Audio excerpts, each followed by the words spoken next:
December 12, 2025. The world wakes to a chilling reality. Russia has officially deployed tactical nuclear weapons in Belarus, right on NATO's doorstep. This is not a drill. It's a calculated move that redraws Europe's security map, echoing the darkest days of the Cold War. The Kremlin's announcement sends shockwaves through Brussels, Washington, and every European capital. For decades, Europe dismantled the infrastructure of confrontation, building fragile trust. Today, that trust is shattered. Nuclear weapons now sit just hundreds of kilometers from Warsaw, Vilnius, and Riga, forcing NATO to confront new, short-range threats with almost no warning time.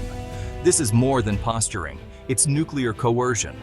Russia signals it's willing to use nuclear weapons early in a conflict, aiming to intimidate NATO and deter support for its neighbors.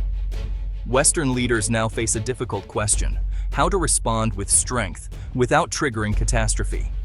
In Poland, Lithuania, and Latvia, the nuclear threat is no longer abstract. Air raid drills and public awareness campaigns return with urgency.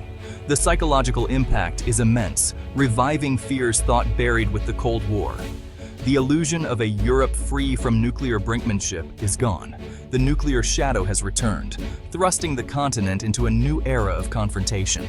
To grasp today's crisis, we must revisit Belarus's post-Soviet journey. Once a Soviet military stronghold, Belarus inherited a massive nuclear arsenal. But in the 1990s, it chose denuclearization, transferring all warheads to Russia and embracing neutrality. This was hailed as a triumph for non-proliferation, a hopeful break from its Cold War past. But that hope faded. Under Lukashenko, Belarus drifted back into Moscow's orbit, trading sovereignty for regime survival. The 2022 constitutional referendum ended Belarus's non-nuclear status, paving the way for today's deployment. Belarus has come full circle from nuclear outpost to denuclearized state, and now a forward base for Russian power. Unlike the Soviet era, this is not integration but subordination. Belarus cedes control of its security to Moscow. It's no longer just an ally, it's a launchpad for Russian threats against NATO. The return of nuclear weapons to Belarus marks the end of its brief experiment with independence. The country is now an extension of Russia's strategic depth. Russia's deployment in Belarus is often compared to NATO's nuclear sharing, but the similarities are superficial. In NATO, U.S. nuclear weapons in Europe require dual authorization. Both the U.S. president and the host nation must agree before use. This dual key system ensures shared control and prevents rash decisions. In contrast, Russia's arrangement is a single key model. Moscow retains exclusive control over the warheads. Belarus has no veto. Belarus provides the territory and launch platforms, but all decisions rest with the Kremlin. NATO's system is about collective defense and alliance cohesion. Russia's is about unilateral power projection. The lack of a second-party check in the Russia-Belarus model increases the risk of rapid escalation. This is not a technicality, it's the central danger. Belarus is now a launchpad for Russian nuclear threats with no independent say.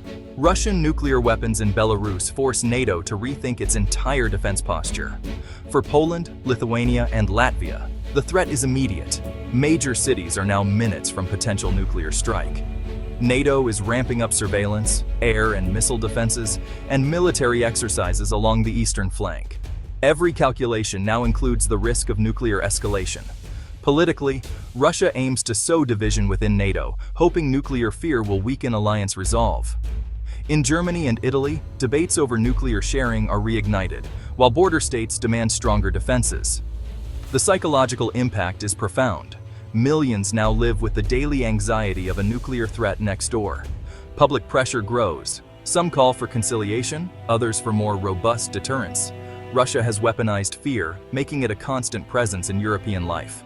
NATO's unity and adaptability are being tested as never before. The Budapest Memorandum of 1994 was meant to guarantee Belarus's sovereignty in exchange for denuclearization. The US, UK, and Russia pledged to respect Belarus's borders and independence. Today, that promise is in ruins. Russia's actions, first in Ukraine, now in Belarus, violate the spirit and letter of the agreement. The memorandum's failure sends a chilling message. Security assurances are only as strong as the will to uphold them. This precedent undermines global non-proliferation, making denuclearization look like a fool's bargain. Why would any nation give up nuclear arms if promises can be so easily broken? The ghost of Budapest haunts all future arms control efforts. Trust in international agreements has never been lower. Russia's move in Belarus is part of a global unraveling of nuclear arms control. Treaties that once provided stability, the ABM Treaty, INF Treaty, New START, have collapsed or been suspended. Without these guardrails, suspicion and worst-case planning dominate in Washington, Moscow, and Beijing. All major nuclear powers are modernizing arsenals and developing new, destabilizing technologies. The line between conventional and nuclear conflict is blurring, raising the risk of miscalculation. Russia's deployment normalizes nuclear weapons as tools of coercion, not just deterrence. This could inspire similar moves by other nuclear states, from China to South Asia. The world is entering a new, more dangerous era of nuclear competition. The Belarus deployment is both a symptom and an accelerant of this global trend. The risk of nuclear use, by design or mistake, has not been higher in decades. NATO's response has been swift but measured. Condemnation, increased readiness, and visible defensive moves along its eastern border. Behind the scenes, military planners are updating strategies to address the new nuclear reality. Exercises now focus on managing crises where the nuclear threat is explicit from the start. Politically, the deployment sparks fierce debates within NATO. Some call for de-escalation, others for stronger deterrence. In Germany and Italy, anti-nuclear voices grow louder. In Poland and the Baltics, calls for more NATO presence intensify. For ordinary citizens, anxiety is rising.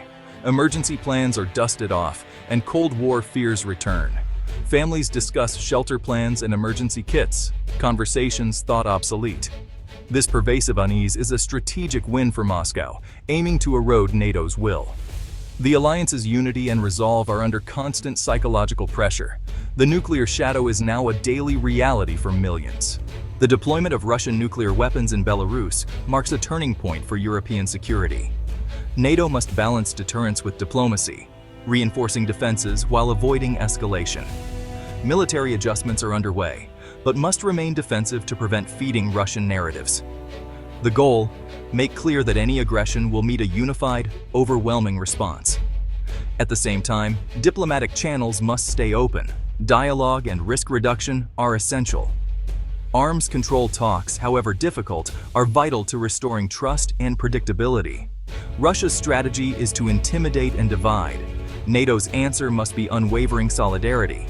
Constant consultation and a shared understanding of the threat are key. The coming months will test NATO's cohesion and patience. The nuclear shadow has returned, but with unity and clear-eyed resolve, Europe can manage this new era and keep the door open for a safer future.